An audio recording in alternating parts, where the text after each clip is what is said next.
সংবাদ সবাইকে স্বাগত জানাচ্ছি আমি ফিরোজ তোহা। শুরুতে সংবাদ শিরোনাম।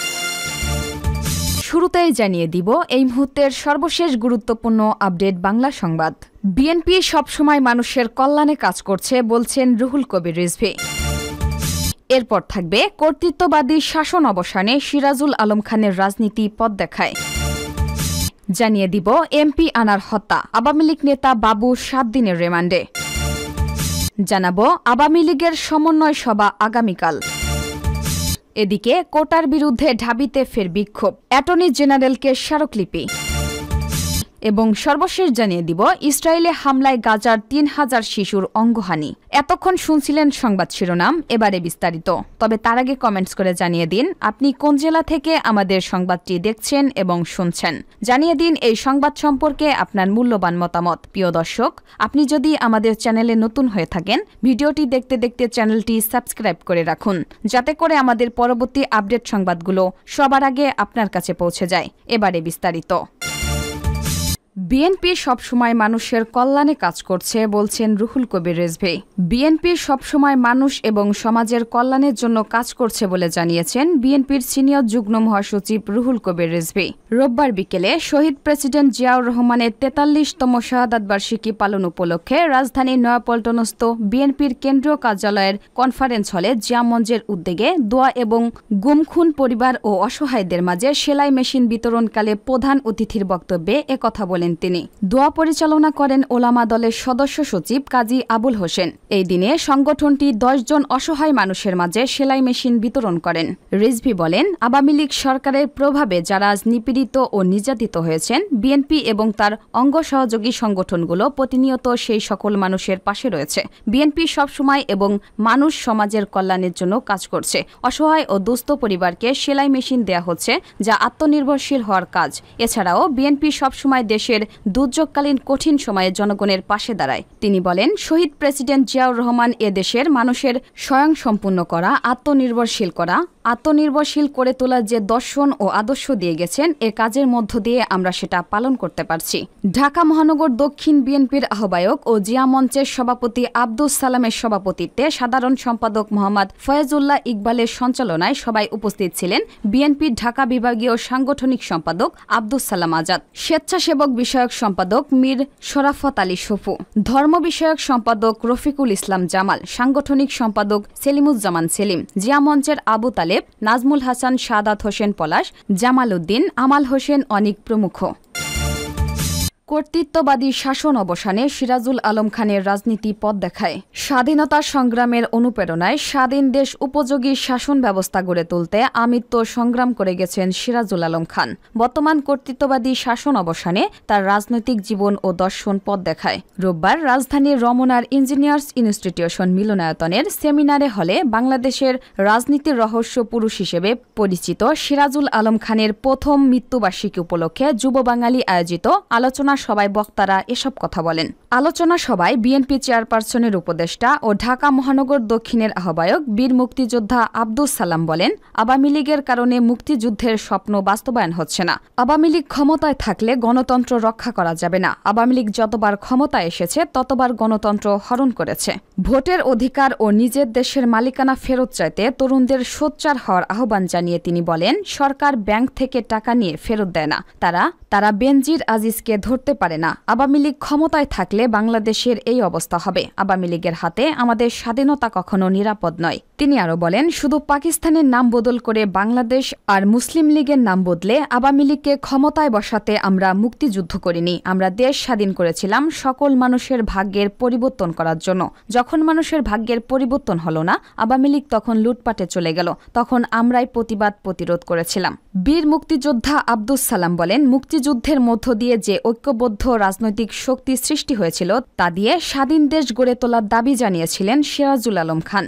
এ শ্রমিক লীগের জন্ম, কৃষক লীগের জন্ম সিরাজুল আলম খান দিয়েছিলেন। আওয়ামী লীগের কার্যালয়ে কুপি জ্বালানোর কেউ ছিল না। সেই সময় তিনি কার্যালয়ে যেতেন। আওয়ামী লীগের রাজনীতি আন্দোলনমুখী করে তোলার জন্য সবচেয়ে বেশি ভূমিকা ছিল সিরাজুল আলম খানের।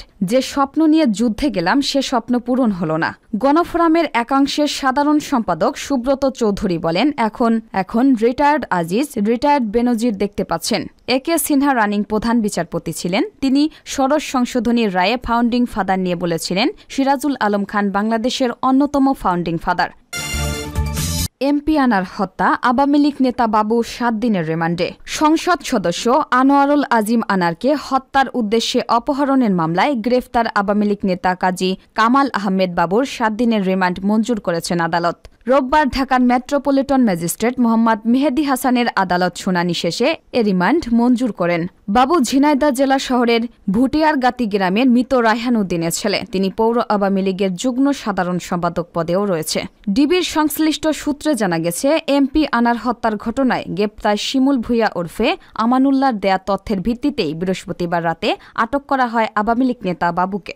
এ পর্যন্ত যেসব তথ্য পাওয়া গেছে তাতে হত্যাকাণ্ডে তার সংশ্লিষ্টতার প্রমাণ মিলেছে।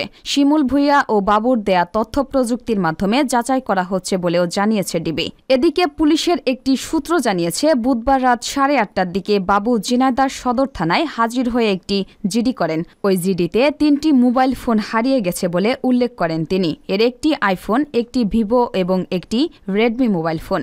জিডি করার 24 ঘণ্টার মধ্যে ঝিনাইদহ শহরের আদর্শ পাড়ার বাসা থেকে আটক করা হয় বাবুকে। আটকের পর ডিবি জানিয়েছে, হত্যাকাণ্ডের পর শাহিনের সঙ্গে দফায় দফায় কথা হয়েছে বাবুর, হয়েছে SMS লেনদেনও। একসঙ্গে বৈঠকেও বসেছেন তারা। উঠে এসেছে শাহিনের সঙ্গে বাবুর অর্থ লেনদেনের বিষয়ও। শিমুল ভূঁইয়া বাবু এবং শাহিনের মধ্যে আত্মীয়তার সম্পর্ক রয়েছে। বাবুকে আটকের পর তার বড় ভাই কাজী গিয়াস আহমেদ বলেছেন, চরমপন্থী সংগঠন জনযুদ্ধ প্রধান ডক্টর মিজানুর রহমান টুটুল আমাদের মামাতো ভাই। শিমুলের বোনকে বিয়ে করেছিলেন ডক্টর টুটুল। টুটুল শাহিনের আপন চাচাতো ভাই। সেই সূত্রে শিমুল, শাহিন উভয়ই আমাদের আত্মীয়। উল্লেখ্য, গত 12 মে এমপি আনার চিকিৎসার উদ্দেশ্যে কলকাতায় যান। সেখানে বন্ধু গোপাল বিশ্বাসের বাসায় ওঠেন। পরদিন দুপুরে চিকিৎসার উদ্দেশ্যে যাচ্ছেন বলে ওই বাসা থেকে বের হলেও তিনি যান কলকাতা নিউ টাউনের একটি আলিশান ফ্ল্যাটে। সেদিন ওই ফ্ল্যাটে হত্যার শিকার হন এমপি আনার। মরদেহ টুকরো টুকরো করে ট্রলি ব্যাগে নিয়ে বিভিন্ন স্থানে ফেলে দেয় হত্যাকারীরা। ওই দিন ফ্ল্যাটে ছিলেন আমানুল্লাহ সাইদ ওরফে শিমুল ভূঁইয়া ওরফে শিহাব ওরফে ফজল আহমেদ ভূঁইয়া, ফয়সাল সহ অন্যান্যরা। আর এই হত্যার মূল পরিকল্পনা করেন এমপি আনারের বন্ধু যুক্তরাষ্ট্রের নাগরিক আখতারুজ্জামান শাহিন, যিনি হত্যার চূড়ান্ত ছক কষে আনার কলকাতা যাওয়ার আগেই দেশে ফিরে আসেন। হত্যার খবর ছড়িয়ে পড়লে বাংলাদেশ থেকে দিল্লি, কাঠমান্ডু, দুবাই হয়ে যুক্তরাষ্ট্রে চলে যান শাহিন। বর্তমানে তিনি সেখানেই অবস্থান করছেন। কোটার বিরুদ্ধে ঢাবিতে ফের বিক্ষোভ, অ্যাটর্নি জেনারেলকে স্মারকলিপি।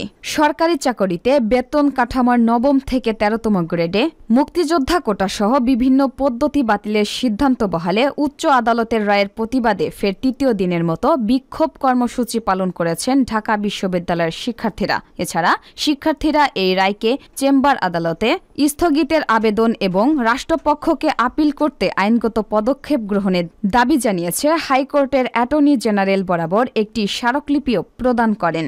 রোববার বিশ্ববিদ্যালয়ের কেন্দ্রীয় গ্রন্থাগারের সামনে থেকে বিশাল বিক্ষোভ মিছিল শুরু হয়ে কলাভবন, মল চত্বর, ভিসি চত্বর, টিএসসি হয়ে ক্যাম্পাসের বিভিন্ন সড়ক প্রদক্ষিণ করে সন্ত্রাস বিরোধী রাজু ভাস্কর্যের পাদদেশে একটি সমাবেশে অনুষ্ঠিত হয়। এতে বিভিন্ন বিভাগ ও ইনস্টিটিউটের কয়েক হাজার শিক্ষার্থী অংশ নিয়ে নিজেদের দাবি আদায়ে 30 জুন পর্যন্ত সময় বেঁধে দেন এবং এর ব্যত্যয় ঘটলে লাগাতার আন্দোলনের হুঁশিয়ারি প্রদান করেন। সমাবেশ শেষে শিক্ষার্থীদের একটি দল হাইকোর্টের অ্যাটর্নি জেনারেলের কার্যালয়ে স্মারকলিপি প্রদান করেন। পুরো কর্মসূচি জুড়ে তাদের মানি না, মানব না, কোটা পদ্ধতি বাতিল চাই, কোটা পদ্ধতি মানি না, মানব না, কোটা পদ্ধতি পুনর্বহাল।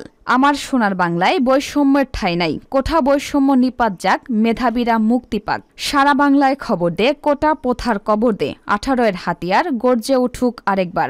সকল কোঠা বাতিল হোক, যোগ্যতার ভিত্তিতে চাকরি হোক।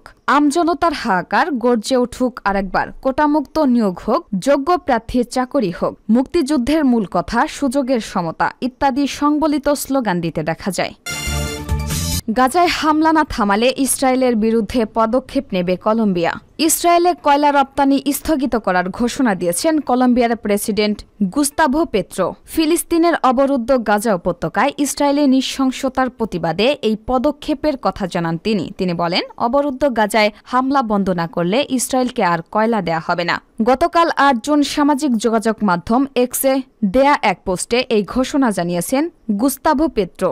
কলম্বিয়ার প্রেসিডেন্ট জানান, গণহত্যা বন্ধ না হওয়া পর্যন্ত আমরা ইসরায়েলে কয়লা রপ্তানি বন্ধ করতে যাচ্ছি। তিনি আরও বলেন, সম্প্রতি আন্তর্জাতিক বিচার আদালত গাজা উপত্যকা থেকে সেনা প্রত্যাহার করার জন্য ইসরায়েলকে যে নির্দেশ দিয়েছে তা মান্য না করা পর্যন্ত কয়লা রপ্তানি বন্ধ থাকবে। কলম্বিয়ার জাতীয় পরিসংখ্যান বিভাগের তথ্য অনুসারে গত বছরের প্রথম ৮ মাসে দেশটি ইসরায়েলে $32 কোটি কয়লা রপ্তানি করেছিল। কলম্বিয়ার সরকার জানিয়েছে, প্রেসিডেন্টের পোস্ট প্রকাশের 5 দিনের মধ্যে তার এই নির্দেশ কার্যকর হবে। এর আগে গত 1 মে কলম্বিয়ার প্রেসিডেন্ট বলেছিলেন তার দেশ ইসরায়েলের সাথে কূটনৈতিক সম্পর্ক ছিন্ন করার সিদ্ধান্ত নিয়েছে। সম্পর্ক ছিন্ন করার কারণ হিসেবে তিনি জানিয়েছিলেন ইসরায়েল গাজায় গণহত্যামূলক যুদ্ধ চালাচ্ছে। গত 8 মাসের আগ্রাসনে ইহুদিবাদী ইসরায়েল 36,801 জন ফিলিস্তিনিকে হত্যা করেছে, যার বেশিরভাগই নারী ও শিশু।